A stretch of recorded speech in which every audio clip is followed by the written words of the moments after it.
yang sama-sama kita hormati para orang-orang tua kami, orang tua saya, Bapak Udin HS, Mama Haji Tabrani, Bapak Ahmad Jepang. Dan saya hormati para Bapak Haji, Bapak Haji Bakat, Bapak Haji Safei, Bapak Haji Helmi, Bapak Haji Warjoko, Bapak Haji Mugi. Saya hormati para abang-abangku, saudaraku, para jamaah yang dimuliakan oleh Allah. Alhamdulillah wa syukurillah. Marilah senantiasa kita panjatkan puji syukur kita kepada Allah atas segala nikmat yang Allah berikan di pagi ini, yang mana di kesempatan pagi ini kita semua masih diizinkan oleh Allah untuk bisa bersama-sama berkumpul menuntut ilmu. Semoga kehadiran kita di sini, berkumpulnya kita di sini menjadi jalan Allah turunkannya keridhaan serta keberkahannya bagi kita dan juga bagi lingkungan kita. Amin ya rabbal alamin. Selawat serta salam semoga senantiasa tercurahkan kepada junjungan kita Nabi besar Nabi Muhammad sallallahu alaihi wasallam. Bapak jamaah taklim, jadilah kita awali saja kajian kita di kesempatan pagi ini dengan kita bersama-sama membacakan Ummul Quran Suratul Fatihah. Semoga kegiatan kita ini diberikan kelancaran oleh Allah dan Allah berikan segala kebaikannya bagi kita, bagi keluarga kita semuanya. Dan juga barangkali di kesempatan ini dari kita ada yang kurang sehat ataupun yang sedang sakit, semoga Allah berkenan memberikan kesehatan serta kesembuhan bagi kita semua. Al-hajjiyah wa ala kulli niyatin shalihah wa ila hadatin nabi al-fatihah.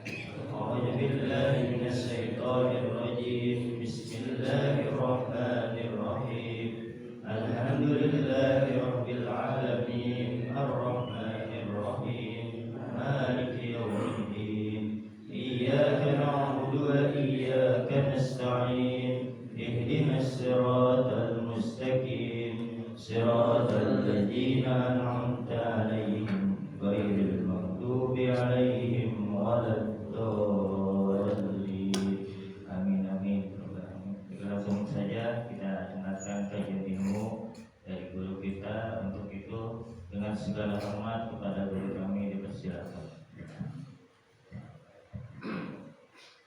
Assalamualaikum warahmatullahi wabarakatuh. Bismillahirrahmanirrahim. Alhamdulillah allazi anzalal Qur'an hudan lin-nasi wa bayyinatin minal huda wal furqan wa huwa syifaa'u wa rahmatul lil mu'minin. Allahumma shalli wa sallim wa barik ala sayyidina Muhammadin wa ala alihi wa sahbihi ajma'in. Amma ba'du. Sama-sama kita hormati orang tua kita,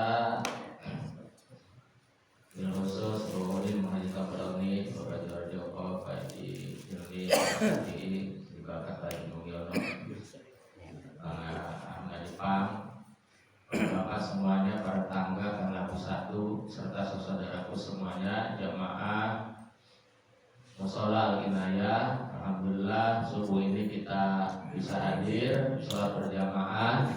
Dilanjutkan kita baca tafsir Jalalain. Mudah-mudahan Allah Subhanahu wa taala memberikan ilmu yang bermanfaat kepada kita semuanya. Allah turunkan kebaikan dan keberkahan di lingkungan kita. Kemudian Allah wariskan kepada kita keturunan, putra-putri, cucu dan mantu yang soleh serta solehah. Amin ya rabbal alamin. Dan mudah-mudahan jamaah yang pada kurang sehat pada hari ini, semoga kesehatannya lekas diberikan kepulihan, kesembuhan oleh Allah Subhanahu wa taala, dan yang sehat semoga selalu kesehatannya dipelihara, terjaga. Amin ya rabbal alamin. Salawat dan salam kita sampaikan kepada Nabi kita Nabi besar Muhammad sallallahu alaihi wasallam. Lanjutin surat Al-Maidah sekarang ayat 38 ya. Wasariku gitu ya.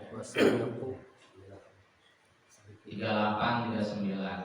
A'udzu billahi minasy syaithanir rajim.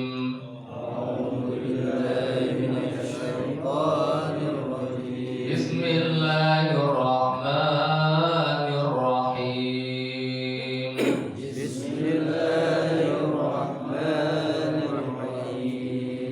Was-sariqu was-sariqatu faqta'u aydiyahuma.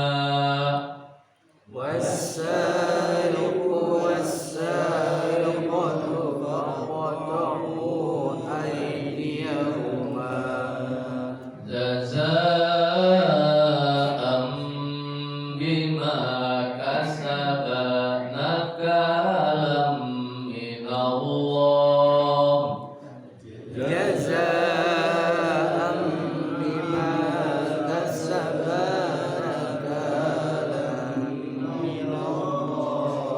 Wallahu azizun hakim.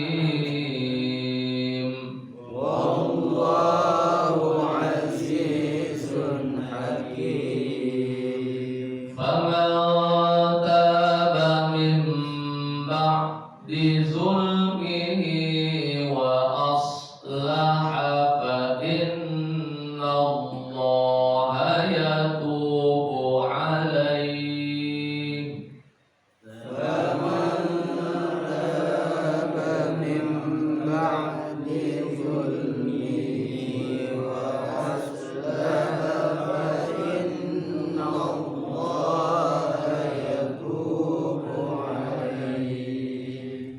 Innallaha ghafurur rahim.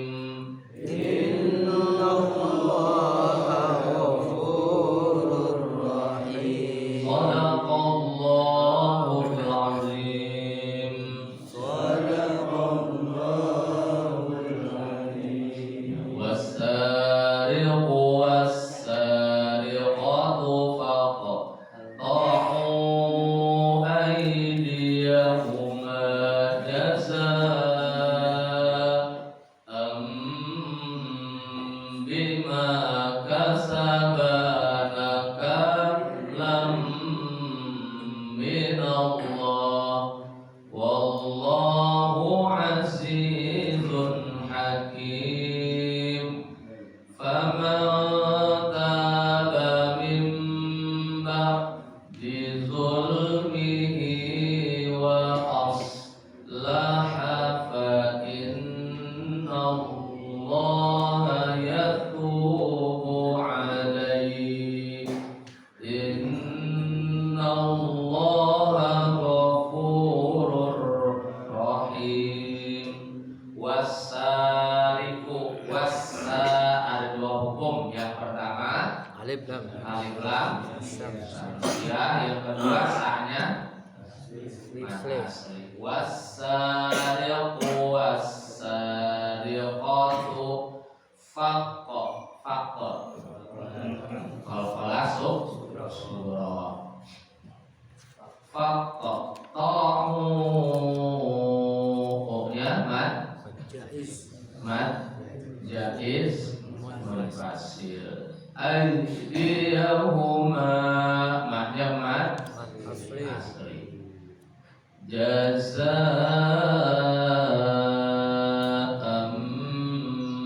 bima ada tiga hukum. Yang pertama jaza mad wajib muttasil iklab fathah ain atau tanwin fathah bertemu huruf bima maknya asli. Kasabana kalam nakalam lamnya diguna minallahi lafaz jalalah afhim tebal Allah. Wallahu sama ya. Azizun aziz izinnya asli mad asli, zunnya izhar atau izhar halqi. Zun hakim ha, ha kecil ha, hakim timnya mad arid lisukun. Taba ada dua hukum. Yang pertama namanya man ikhfa, taknya asli. Mim ba'di, mimnya iklab. Zulmihi, hinya marsilah qasilah. Fa'in marsilah qasilah. Fa'in Allah ada tiga hukum. Yang pertama nun tasdid, yang kedua alif lam samsiah, yang ketiga lafaz Allah Abhim. Yatubu, tuhnya mad asli. Alaih ada wakaf kan? Jadi apa? Jadi mad apa? Yatubu alaih. Jadi wakaf atau jadi wakaf? Mad lain. Mad apa? Mad lin. Innallaha ghafurur rahim. Ghafurur ya. Rahimun jadi rahim.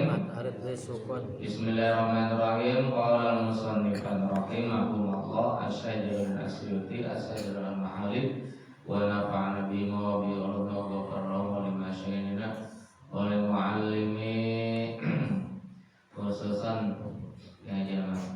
Al-Fatihah. A'udzubillahi minasyaitonir rajim. Bismillahirrahmanirrahim. Alhamdulillahirabbil alamin arrahmanir rahim maliki yaumiddin.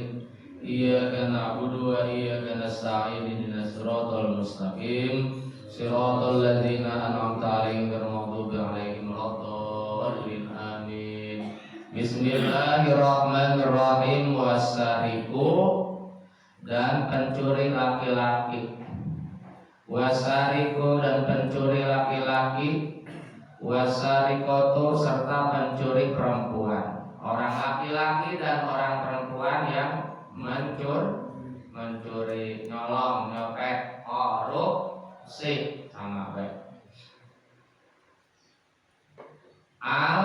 Kalimat alif lam di sini fihima pada kata wasariku, wasariqatu. Alif lam samsiahnya tuh. Mausulatun adalah alif lam mausul.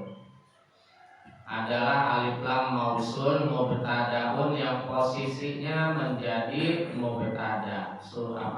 Predikat. Subjek.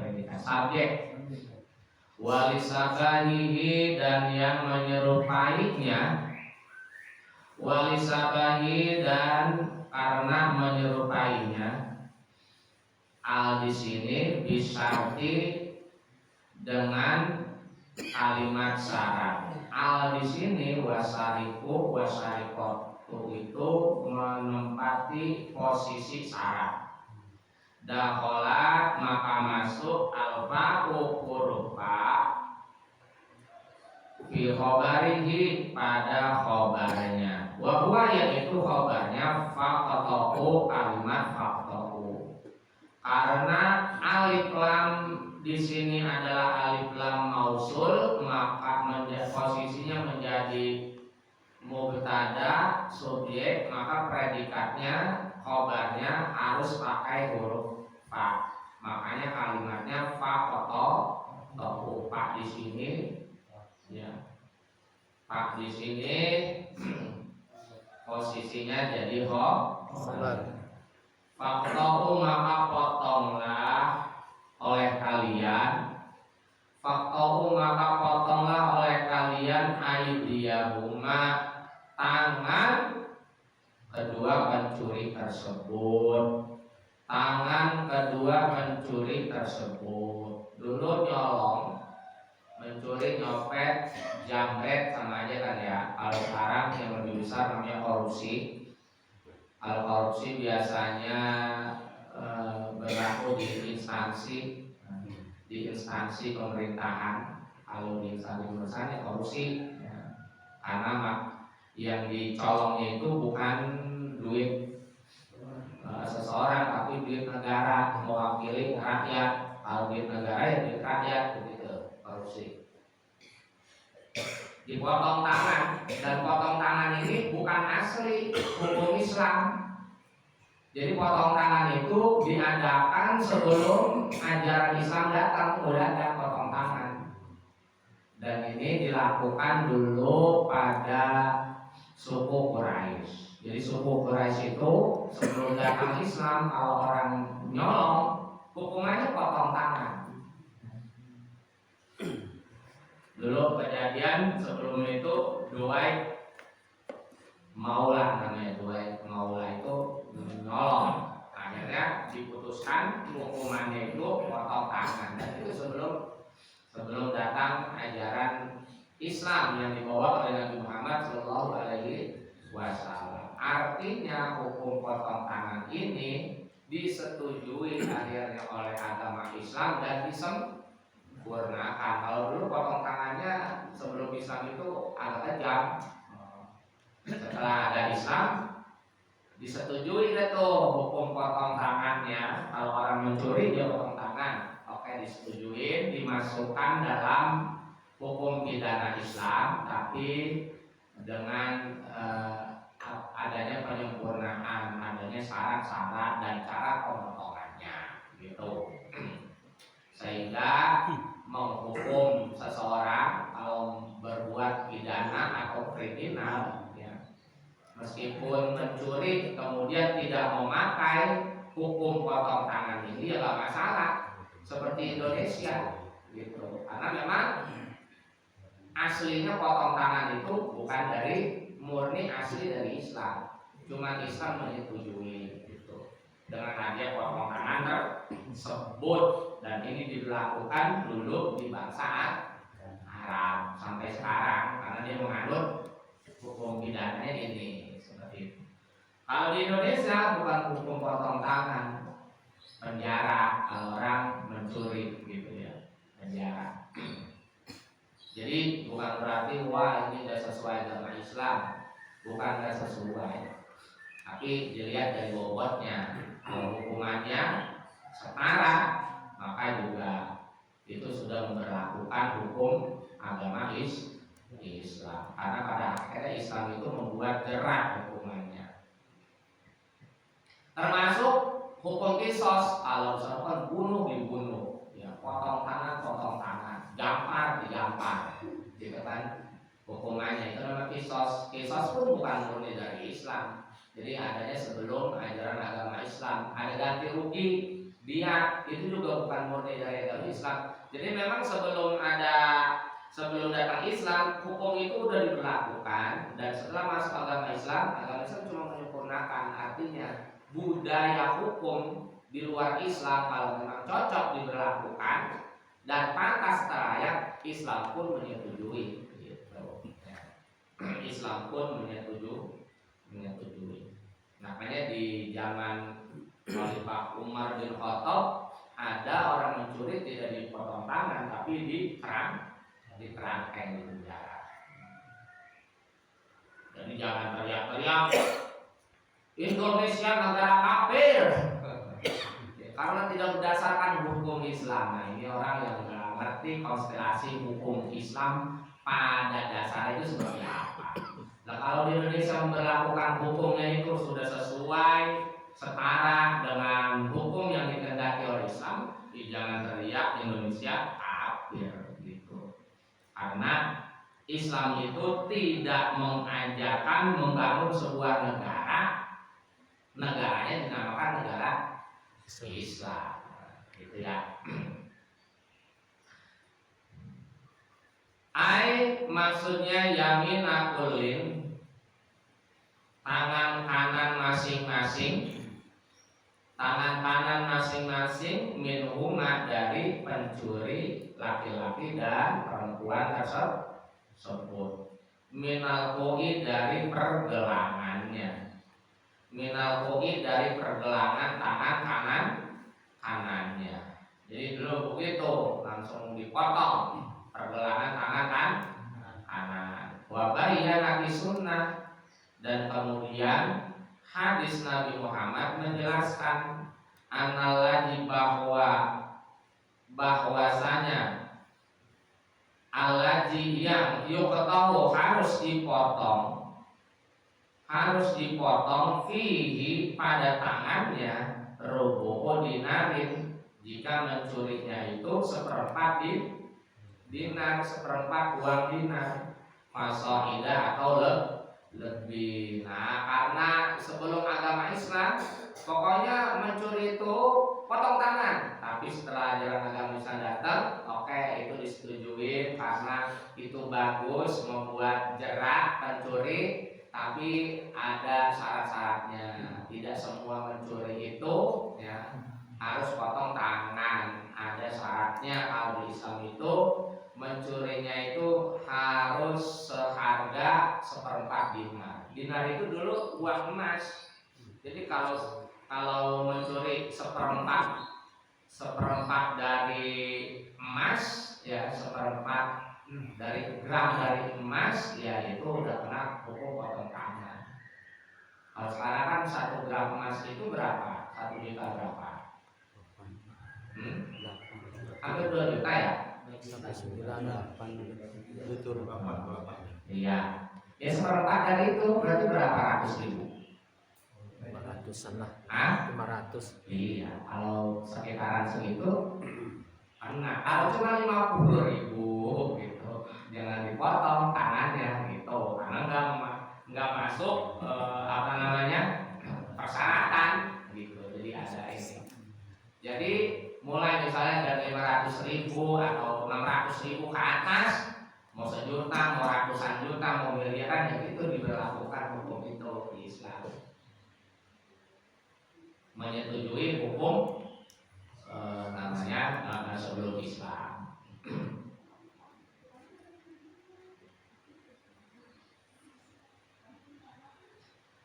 Nah, kalau di penjara maksudnya ya itu yang sesuai setara dengan itu, ya, yang membuat dia jerah, kapok, nggak mau lagi gitu. Kita penjaranya terlalu baik. Ya, penjara terbaik, apalagi disesuaikan dengan status sosial dia gitu. Kalau pejabat yang duit kebanyakan, main berlakukannya, ya hukumnya udah benar. Yang salahnya itu apa namanya? Kebijakan memberlakukan hukumnya itu.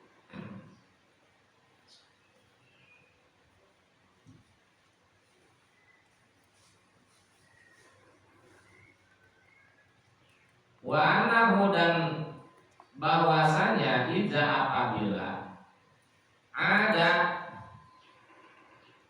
ia kembali lagi mencuri, putiat maka dipotong rijlahul yusra, kaki kirinya. Kalau udah dipotong nih tangannya ya, kemudian mencuri lagi, kagak kapok tuh ya, kagak jerah, dia mencuri lagi, ya kaki kirinya dipotong gitu. Nah, gitu orang penjara habis mencuri nih, Bang Ahmad gitu. Kemudian dia mencuri lagi di penjara, ya hukumnya harus lebih berat, jangan sama-sama juga, begitu maksudnya, biar lebih cerah lagi gitu. Lo kamu udah mencuri 2 kali, itu namanya sekali udah kena di penjara begitu, keluarin tetap masih nyolong motor juga begitu. Di penjaranya jangan yang sama kayak mencuri yang pertama, harus lebih berat dari yang pertama karena dia nggak kapok 2 kali melakukan tindakan pidana kejahatan begitu. Ya ini kan lebih berat jadinya. Kaki kirinya dipotong. Min mafsil qadami, dimulai dari persendian kaki. Cuma kemudian kalau tetap mencuri lagi nih, kalian dulu tangan kiri, tangan kanan udah disumpungin, kalau kapok kaki kiri disumpungin, kalau kapok lagi ya tangan kiri disumpungin, sampai akhirnya kalau 4 kali curi Ya bukan bisa ngapa-ngapain udah. Lu mau mencuri pakai gigi gitu. Udah kagak bisa. Mau mencuri pakai gigi. Kan yang membuat bandel ini kan tangan gitu. Mencuri itu dari tangan ya bandel ya. Mau mencuri lewat dunia nyata atau dunia maya kan tangan. Dunia maya tangan yang main. Kalau tangan kagak bisa, kaki masih bisa ya kan? Kalau kaki masih bisa kan? Tangan kaki habis, lu mau curi pakai apa lagi lu? Bandel banget nih. Jadi yang membuat jeraknya itu ya perbuatan kriminal yang dibuat jerak. Jangan sampai dia mencuri lagi di Islam itu seperti itu. Nah kalau tidak menerapkan potong tangan, artinya kalau ada orang mencuri, ya hukumannya supaya dia jerak, tidak nyuri lagi apa gitu, dipikirkan begitu. Dan ini tanggung jawabnya di pemerintah pelaksana dari MPR, DPR yang membuat hukuman yang setimpal gitu. Orang dia udah paksa, hukumnya kagak setimpal itu. Kalau orang udah diperkosa, dibunuh, itu hukumannya harus berat. Dan yang membuat itu undang-undang hukum itu kan MPR, DPR tanggung jawab. Gitu. Pemerintah pelaksana, gitu kan. Dari undang-undang tersebut.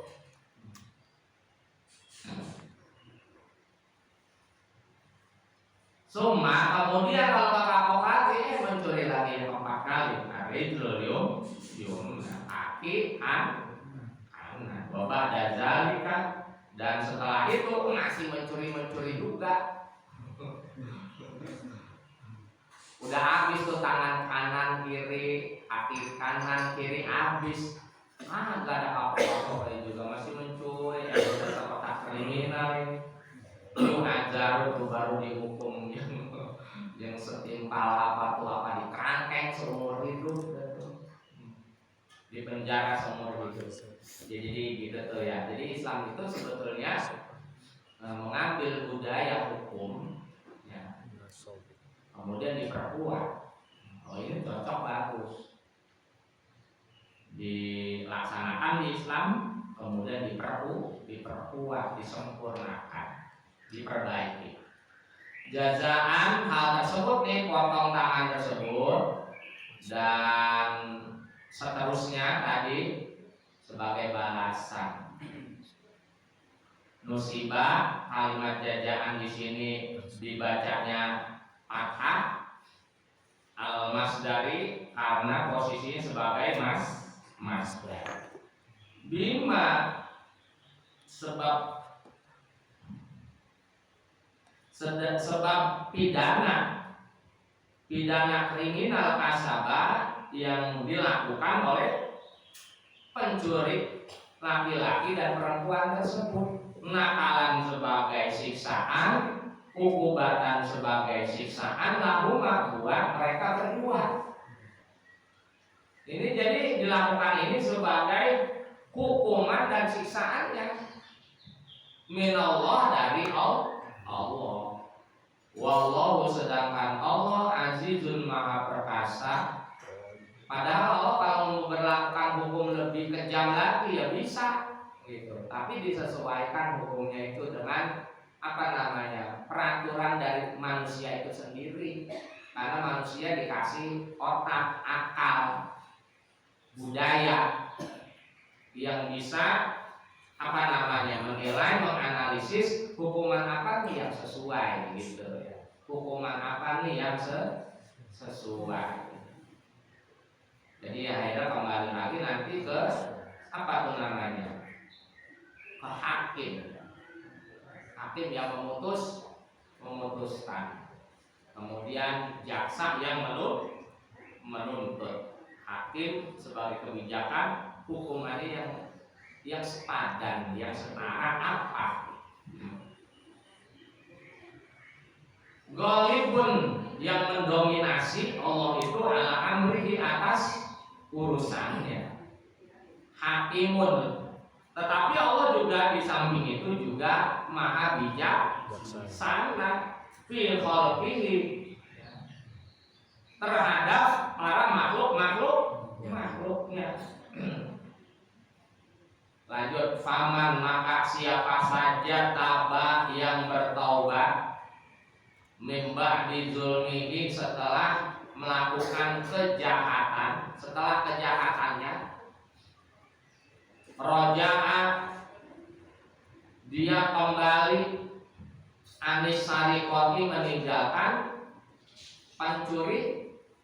pencurian, tindakan mencuri. Nah kalau ada pencuri kemudian bertobat nyesel, gitu ya, habis mencuri tobat nyesel, wa aslaha dan dia memperbaiki amalahu amal perbuatannya setelah dia tobat nyesel, ya nggak mau nyuri lagi, gitu. Ini namanya orang benar. Kalau orang benar berbuat salah nyesel tobat kemudian kagak mau lagi kapok, itu orang benar. Tapi kalau ada orang berbuat salah kagak ada kopok-kopok ya nyolong lagi gitu ya, nyolong lagi. Ini orang udah kagak bener nih otaknya udah koslet. Kalau otaknya udah koslet kudu disodrel gitu kan ya. Kalau kagak disodrel koslet terus. Ada orang tangannya emang udah bandel tangannya, mau diapain lagi nih dia? Gak boleh lihat handphone di atas meja, gak ada orang udah main ngambil baik. Itu bukan tangannya yang bandel, otak udah koslet. Biasanya kalau otak koslet itu apa? Udah kena yaitu narkoba. Orang kalau udah kena narkoba koslet otaknya, susah benerinnya. Nggak bisa ditebus itu, kemudian ditebus 35 juta, ditebus ada yang sampai 100 juta ya, sampai bisa rumah orang tua itu dijual habis, mobil habis, motor habis, rumah habis, sampai orang tuanya ngontrak kalau nurutin nebusin terus. Bukan itu caranya, itu nggak akan menyembuhkan, beneran kan ya? Saya ngomong begini, kalau udah kena narkoba, jangan sampai anak kita tuh kena narkoba, mau dibilangin jalik, nyusahin bener-bener banget. Habis, udah kena, ya paling ya beberapa bulan kumat lagi. Apalagi nggak diputus temannya dia lagi. Kan memutus teman narkoba susah. Caranya apa ya? Caranya kalau bener-bener mutus handphone, main handphone, kan dari handphone lo pakai laptop, internetnya laptop. jadi jangan sampai dah anak kita kena narkoba. Kalau kena rokok masih mending ya, kena rokok. Walaupun saya sebetulnya setuju ya, kalau anak saya itu merokok, tapi teman-temannya pada merokok, temannya lebih mempengaruhi dirinya. Lalu saya bilang, kamu kenapa nggak ngikutin bapak sih? Bapak aja kan ngikutin, engkong ambil rokok dulu. Bapaknya bapak, tapi bapak suka, engkong merokok dulu. Makanya bapak kan ngikutin. Sekarang bapak kan ngikutin, engkong kamu ngikutin, engkong yang dasar turunan. Engkong ya lagi, engkong makanya jadi engkong yang benar dah. Saya bilang, jadi engkong yang benar karena mau nggak mau nanti anak kita itu dia bisa nurunin engkong juga. Gitu. Terengkong yang pada main gapleng dulu, kita mah sholat rajin akan nurunin ke kita, nurunin engkong. Engkong ini. Jadi gitu tuh ya. Jadi nanti kita kan jadi engkong, punya cucu, bisa jadi cucunya itu nurunin ke kita. Begitu. Kalau anak enggak nurun ke kita, ntar keturunan cucu biasanya ada begitu. Beneran, bukan dari gen aja. Kita misalnya kan punya sakit ini gitu, kolesterol apa, kitanya kagak anak pertama, ntar bisa jadi ke cucu ada kolesterol yang begitu. Penyakit itu kan begitu. Ya kelakuan juga sama. Ya begitulah. Jadi keturunan makan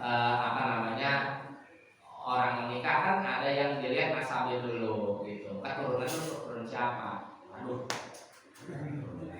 Engkongnya murid mulu. Maksudnya begitu, bukan kita pilih-pilih, karena emang itu sebagai sebuah pertimbangan begitu. Jangan main asal-asal aja, itu akan berpengaruh nanti ke keturunan gitu. Nah gitu ya. walaupun merokok mah ya bukan narkoba, tapi kalau orang apa namanya merokoknya udah apa tuh namanya kantuk, pusing mulu bukannya merokok mulu kan ya gitu ya. Kalau saya lebih memilih masih mending kopi, mendingan kopi ya. Daripada itu.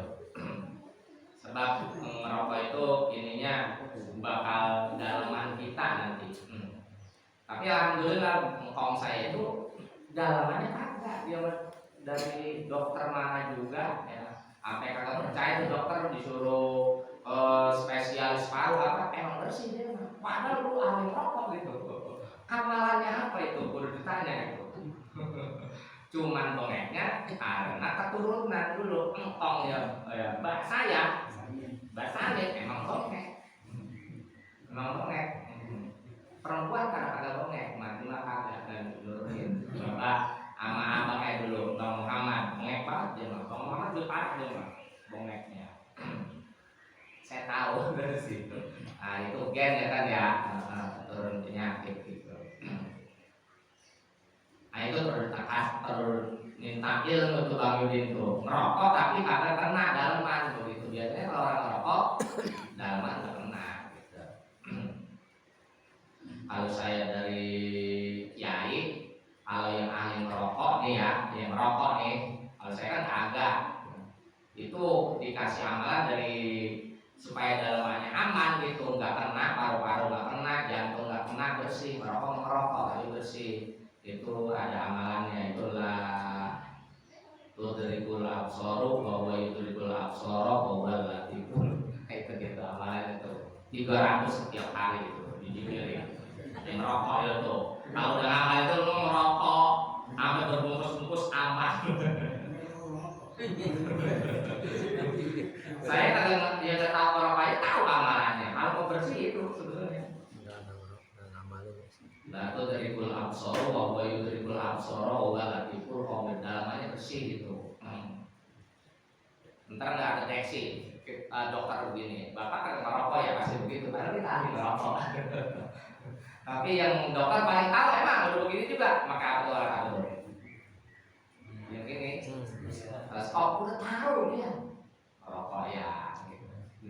Bapak bersih banget ini, nggak merokok ya pak, alhamdulillah dok merokok. Tahu dia, karena debaran jantung sama suara napas udah ketahuan. Nah kalau amalan itu nggak ketahuan itu karena ahli. Mau merokok ya?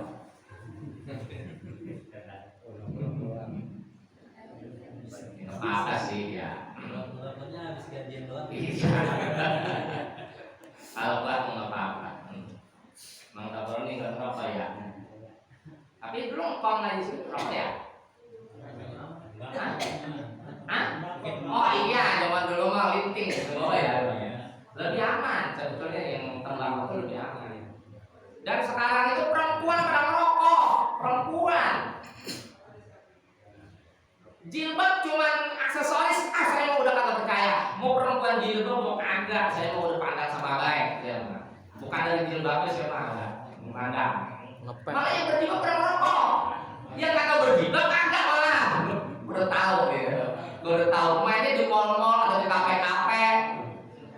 Saya lagi di Depok, di kafe itu lagi nungguin istri, lagi ada. Saya kan istri lama ke wali kota Depok, dia kan mainnya wali kota Depok, kalau sono bukan ke Ansel gitu. Saya nganterin, saya di kafe gitu. Kan perempuan cakep yuk, muda-muda. Di saya kagak merokok itu. Saya liatin aja, ya sama biasa aja begitu perempuan cakep pada berjilbab, cakep banget beneran asli. Dan rokoknya itu lebih berbahaya, rokok digital ya, itu apa ya? Iya, itu lebih berbahaya tuh buat kamu. Mendingan rokoknya yang biasa. Ya ada sekarang tuh rokoknya harum Bang Yudin, wangi, ya. Macam-macam baunya gitu. Iya. Kamu orang ngerokok, bukan di solusi ketemu merokok di mall depan, merokok di Cerendok, merokok, oh berarti udah banyak. Dan kasusnya ya jilbab semuanya. Makanya sebenarnya biasa aja orang mau di lu mau kagak, yang penting apa lu bener gitu. Nah anak kita jangan sampai jilbabnya cakep banget di luar. Kita kagak tahu dia, jangan ngikut-ngikut gitu. Kalau perempuan itu ntar terakhir bisa nggak punya keturunan, bahaya. Dan kita mah emang kagak pantas begitu. Kalau saya kurang pantas perempuan. Mau dia cakep mau kagak gitu, nggak pantas. Udah banyak ya, banyak banget. Nah, pergaulan anak kita ini di luar perlu kita pantau juga. Kalau yang perempuan tuh jangan ikut merokok gitu. Kalau laki nggak kena ada. Keponakan sini saya lihat juga pada merokok semua. Keponakan pada merokok semua nih, keponakan. Tapi kita nggak ada gitu ya. Anak-anaknya itu memang haram tak? Ya nggak ada haram sih. Tapi bapak mah kagak merokok begitu. Tapi kamu ngapa ngikutin? Kamu bukan ngikutin bapak, heran ini ya. Bapaknya bapak saya, engkong gitu. Dulu bapak kan ngikutin engkong. Nah ini itu mau bolak-balik begini lah. Iya. Hah? Bapak nggak ngerasain nikmatnya merokok. Udah saya bilangin merokok ya boleh dah, namun kagak haram, tapi apa ya, jangan jadi candu gitu. Jangan jadi candu.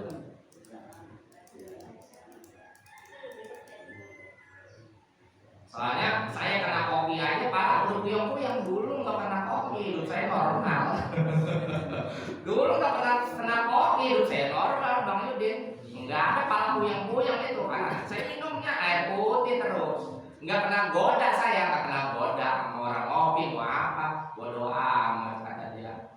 Ya kayak bencong, kayak perempuan kakak ngerokok, bencong aja ngerokok. Gitu, saya nggak terpengaruh itu sampai teman ngasih 4 bungkus rokok supaya saya ngerokok. Jahilnya temen tuh gitu buat saya gitu. Dia mau lepas baik gitu.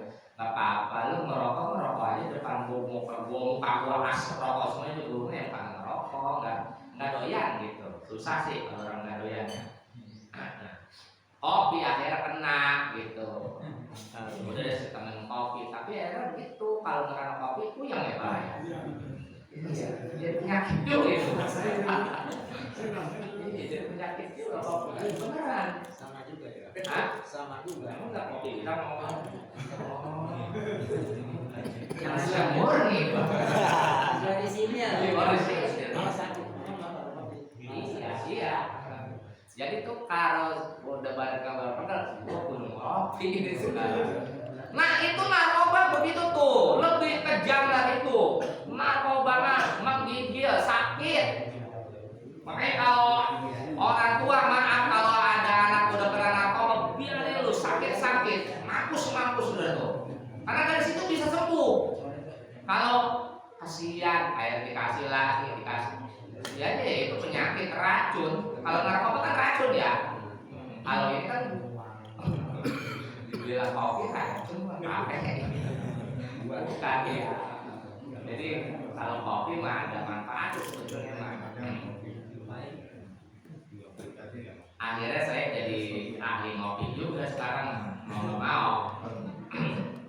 Tapi ya karena kopi mah saya lihat di kitab juga ada keutamaan kopi, jadi nggak masalah. Jadi yang penting berimbang gitu.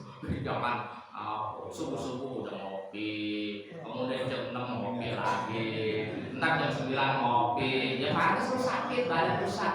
Ngopinya kacau ini, ngopinya kacau ini. Kan aturannya mas sebetulnya 2 kali, ya pagi juga nggak bagus. Sebabnya apa namanya? Produksi di tubuh kita itu kalau pagi-pagi untuk ngopi itu nggak bagus sebenarnya. Kalau ngopi itu sebetulnya mulai dari jam 9 ke atas, itu bagus. Ntar sore, habis maghrib gitu, jadi 2 kali. Konsumsi kopi bejenak, jangan sampai lebih dari 2 kali. Canduan dia mata. Tiap hari, tiap jam dia. Kalau setiap jam ngopi, ya ini dia yang penyakit. Karena ada teman kita soalnya kan ya. Dekat masjid, ngopi, astagfirullahaladzim. Orang-orang makan nasi uduk, dia mah langsung ngopi. Jadi itu, jadi nggak baik. Jadi dari perbuatan kita tuh merokok, kalau keserauan nggak baik buat tubuh. Merokok sekedar aja, ngopi juga sama, sekedarnya. Apapun kalau sekedarnya ya bagus. Kalau udah over melewati ya bagus. Madang aja kan kalau 2 piring nentung, bagus. 2 piring udah nentung kan ini. Oh, habis makan agak bisa kerja lagi udah Melihat penyakit ya.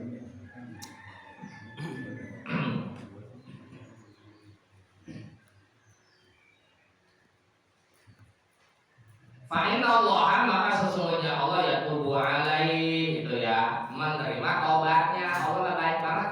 Kita mau berbuat salah apa aja, kalau minta maaf Allah dimaafin. Makanya berbuat salah sama orang, sama Allah aja dah. Kalau orang kejam, kita minta maaf nggak bisa dimaafin. Ya, pokoknya hukum tetap berjalan. Itu manusia, ajarannya begitu. Ya, gara-gara kita nyolong. Kalau berbuat salah sama Allah mah kita astagfirullahaladzim, Allah udah maafin langsung. Nggak kena dah tuh kita meninggal nanti kena siksa udah astagfirullah aja udah. Kan sama orang kan bisa maafin yang baik, nggak bisa. Apalagi sama istri, sama istri bisa bertahun-tahun diingat terus. Istri mungkin orang perempuan kan begitu, sakit hati nih. Orang laki mau minta maaf sama dia, kemudian udah melupain, ntar 5 tahun yang akan datang bisa dipanggil lagi sama dia. Itu perempuan tuh, makanya jangan sering-sering berbuat salah sama perempuan. Diingatnya dia mah ingat. Kalau orang laki gampang maafin, kalau perempuan agak susah. Makanya sama istri juga itu jaga kata-kata jangan kasar, kata-kata jangan nyelakitin, ya ntar bisa ini. Ya masih mending istri nggak pada ngambek. Kalau ngambek kabur kan repot. Nah, iya. Nah itu dia. Ditunggu. Kalau aku ini ngambek kabur. Kalau Pori ini ngambek kabur Bang Roman tenang. Saya temannya juga cari sampai ujung dunia. Iya. Nah begitu tuh, jangan. Ya, jangan sampai ya kita doain yang berjamaah sini warga pada rukun, pada akur ya kan, suami istri ya mau apa lagi lu pada anak udah pada gede, masa masih main berantem terus. Kalau keluarga masih muda mau ada kali ya anak satu suka berantem. Kalau anak udah pada gede mah bang dia berantem malu kita sama istri. Ada anak udah gede, ya udah pada SMA gitu kan, apalagi udah kuliah gitu. Ya malu banget depan masih berantem. Ingat kalau udah pada anak dah. Dan kita jagain anak kita itu tadi ya semuanya jangan tuh kita kontrol gitu. Saya kan nonton film. Kata teman Ustaz nonton film, emang kenapa sih Ustaz nonton film? Kita biar tahu film sekarang itu sama film zaman dulu bagaimana, sama apa kagak gitu kan. Lah dulu kita kan ahli nonton film juga ya, sampai tidur di bawah layar, subuh baru pulang dulu. Iya, kita tahu film zaman dulu bagaimana tuh, di bioskop bagaimana. Ya kita kudu tahu juga film zaman sekarang itu apa. Film zaman sekarang ya hati-hati anak-anak, ngomongannya kasar, anjing, tai, kaget saya.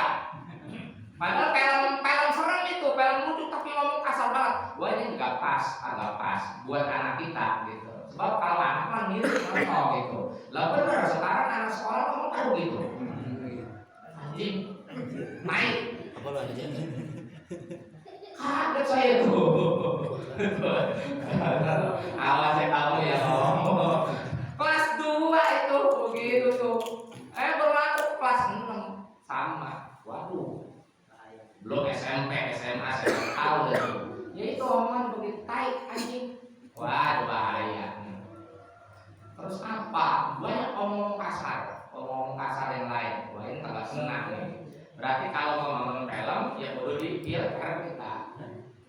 Kudu difilter.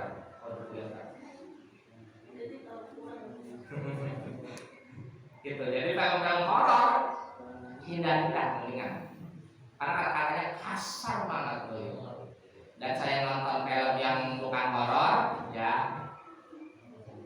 Saya lihat, ini nih bener. Ini nih ngomong nggak ada kasar, ngomongnya ala orang kita zaman dulu begitu, seperti itu. Saya nonton compare nih, oh ini film bener. Tapi yang film omongnya bener, malah nggak ramai yang kasar-kasar itu. Iya, seperti itu tuh. Nah, itu jadi kudu tahu kita. Bagaimana kita mau menyeramahin orang ini, bagaimana kita harus tahu kondisi dalamnya seperti apa, ya film seperti apa gitu. Makanya ramai film mau tumbal proyek, tumbal keluarga, pabrik hancur, pabrik rambut, ya monster, setan, gila, apa macam-macam itu.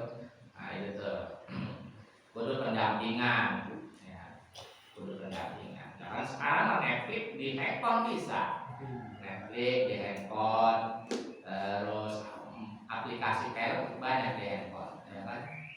Nah, kita harus tahu bocah nontonnya filmnya itu kasar-kasar ternyata. Nah, kita tuh jangan sampai di keluarga kita tuh bocah ngomong begitu, kalau ngomong langsung tegur.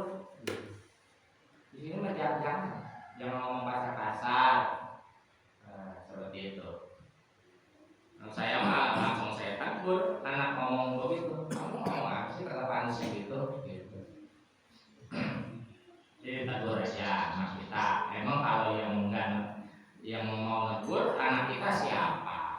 Kalau kita saudara juga kalau kita tegur bisa marah bapak sama emaknya pak kita, walaupun saudara. Bang Wari negur anak saya nih, belum tentu saya jadi ridho, jadi saya berantem Bang Wari gitu kan. Padahal saudara. Iya, contoh ini mah. Kalau saya mah ikhlas baik, kalau saya tegur kalau salah tegur baik. Saya nggak akan marah kalau dia salah begitu. Kan ada saudara, ya, anaknya salah. Kita sebagai saudara pengen dia itu keponakan bener bagus gitu. Kita tegur, dia bisa marah, babanya jadi marah ke kita. Jadi kalau menegur keponakan saudara juga, dia jangan main tegur dulu, minta izin kepada orang tuanya. Lu izinin nggak anak lu buat tegur gitu. Kalau sekarang, kalau kagak kita jadi berantem Bang Wid sama Bang Roman jadi berantem gara-gara Bang Wid negur misalnya gitu. Padahal ada kakak gara-gara anak gitu kan. Sebetulnya kalau keluarga besar kan pengennya kita bagus ya kan. Karena kalau udah menyangkut keluarga besar, jeleknya rame-rame gitu. Kok Ayu Sukim loh anunya, saya kena, gitu kan Bang Wari kena, siapapun kena. Yang penting keluarga besar Kong Ayu Sukim dia kena semuanya, begitu. Atau yang lain kan keluarga besar Haji Sapii, kalau udah menyangkut keluarga besar kan semuanya kena ya. Ya. Makanya kita saling menjaga keluarga besar nih, jangan sampai ada yang mencoreng. Kalau mencoreng buru-buru dihapus. Ntar juga ngomong begitu, kok saudaranya begitu, kita selaku saudara pada diem aja. Kalau orang lain masyarakatnya kalau ngomong baik, apalagi omongan mama nggak ada ngaji, mau nggak ada ngaji, omongan ya terus deh. Itu kan omongan sampingan di luar ngaji, kata ibu, omongan sampingan. Kalau ngaji mah kita ngaji, omongan sampingan tetap berjalan. Tuh ibu-ibu tuh. Iya bapak-bapak juga kan ya. Justru bapak-bapak tahunya dari ibu. Udah rame apa saya tahu, jadi tahu tuh omongan mama. Inna Allah, sesungguhnya Allah, Ghafurun Maha Pengampun, Rahimun Maha Penyayang. Allah kan nggak pengampun penyayang, orang mah kagak. Kita diri habi haja dalam ungkapan kalimat ini mata kodama Lalu penjelasannya, falayas kutu maka tidak gugur di taubat ini dengan sebab taubat si pencuri hakul adami, hak Adam minal qot'i dari potong tangan, uradil mali dan mengembalikan harta. Ya kalau korupsi tetap dihukum. Kemudian harta korupsinya diambil, balikin gitu. Tapi juga jangan korupsi 1 miliar kemudian harus kembaliin 18 miliar. Jangan kalau korupsi 1 miliar dibalikin. Lah kenapa jadi 18 miliar? Itu juga mau hukumnya jolim. Jadi mau hukum juga ya sesuai. 500.000 balikin 500.000-nya. Naam ya, bayaran di sunnah. Hadis Nabi menjelaskan annahu bahwasanya apa anhu dimaafkan kesalahannya qabla roki sebelum diberlakukan hukum ilal imami oleh pemerintah. Saqatal qat'u gugurlah hukum potong tangan. Tapi kalau kalau belum masuk ke pengadilan pemerintah, nah di sininya di pencurinya taubat, minta maaf, datengin orang yang dicuri, kemudian duit curiannya dibalikin, minta maaf doang, diselesaikan di situ, ya selesai, hukuman tidak berjalan. Tapi kalau udah masuk ke hukum ya itu walaupun maaf-maafan tetap jalan hukum. Walaihi Syafi'i dan seperti itulah pendapat Imam Syafi'i. Wallahu a'lam bishawab. Nanti alam takla kita lanjutin 40 ya.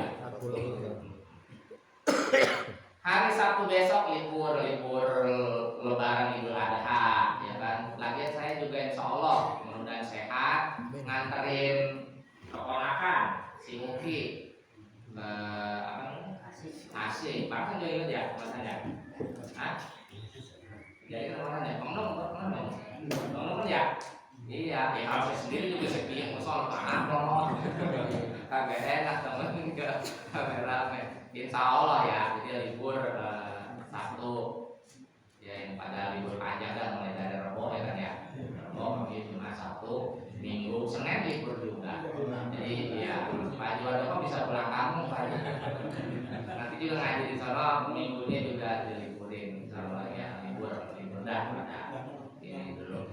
Kemudian setelahnya baru kita baca ini Jamil Sholir.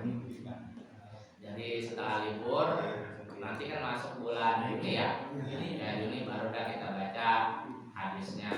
Ya, setelah membaca tafsir. Jadi nanti tafsir bisa setelah hadisnya satu hadis gitu ya. Seperti itu. Bukunya belum semua punya. Ya. Udah pesan. Iya, udah ya. Jadi itu. Nggak ada nanya kan Pak Ahmad? Enggak. Ya udah. Ya kaki udah semua kan. Lanjutin aja. Itu. Jadi kita sama-sama saling jaga dah ya. Makanya saya nganjurin ke warga dalam satu di sini yang belum pada datang, bapak-bapak ngaji, ayo pada datang sini. Emang kita sini buat jaga galau satu rame-rame begitu. Ya, mau yang punya rumah, yang pada kontrak gitu, pada datang dari sini. Apalagi udah punya tingkat 3 tingkat Pak kemarin ya. Ya apalagi yang rumahnya udah tingkatan itu berhak berarti di galau satu. Datangnya kudu bawa bakwan gitu kan. Ya pada datang itu ibu-ibu nih yang dengar saya nih ngomong sini depan dengar ya. Sadulus tuh ngajak gitu, yang nggak ada kerjaan gitu. Satu datang ya kalau kerja ya nggak apa-apa kerja, jangan lain. Pada datang semuanya kan enak kita sini rame-rame gitu ya. Bapak gitu, kalau ibu-ibu mau ngaji silakan, mau kagak yang ngomong apa gitu. Mungkin bapak-bapak semuanya kita gabung sini gitu. yang muda, yang tua, ya gitu. Kita gabung rame-rame buat apa? Buat kebaikan, gak laku satu. Kemudian kalau kita kompak aja di sini pada kaya semuanya kan gitu kan ya. Yang pada punya utang, utangnya pada lunas semuanya kan gitu kan. Karena enak hidup.